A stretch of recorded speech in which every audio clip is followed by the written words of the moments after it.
भारतीय कला संस्कृति को कथक नृत्य शैली के जरिए संपूर्ण विश्व में प्रसिद्धि दिलाने वाले कथक सम्राट पद्म विभूषण पंडित बिरजू महाराज की प्रथम पुण्यतिथि कल मनाई गई। पंडित बिरजू महाराज की पुण्यतिथि पर उनकी जन्मस्थली लखनऊ में भी उनकी स्मृति में पुष्पांजलि कार्यक्रम हुए।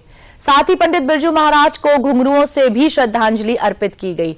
लखनऊ के गोलागंज में कालका बिंदादीन ड्योढ़ी और भातखंडे संस्कृति विश्वविद्यालय में पंडित बिरजू महाराज के चित्र पर पुष्प अर्पित करने के लिए संगीत प्रेमी उपस्थित रहे।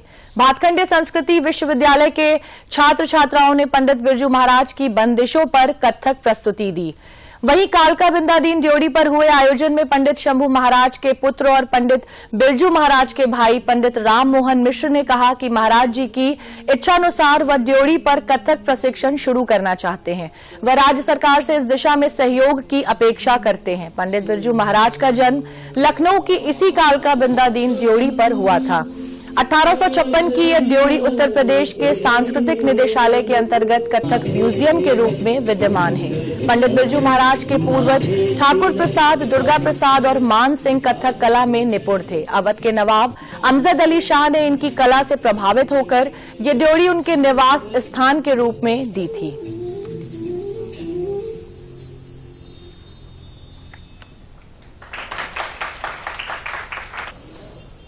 तो हम भविष्य में ये उम्मीद कर सकते हैं कि इस ड्योढ़ी पर फिर से कथक प्रशिक्षण का क्रम शुरू होगा।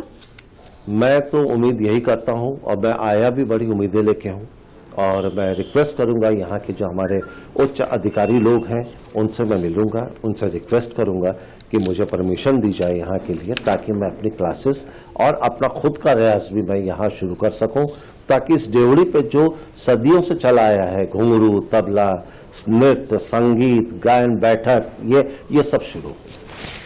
इसी 17 जनवरी को महाराज जी का देहांत हुआ था और बहुत अकेला फील कर रहा था, लेकिन कुछ समय बाद आभास हुआ हमको कि महाराज जी एक्चुअली में अभी भी हम लोग के साथ हैं। उनका जो ऑरा है वो हम सभी के साथ है।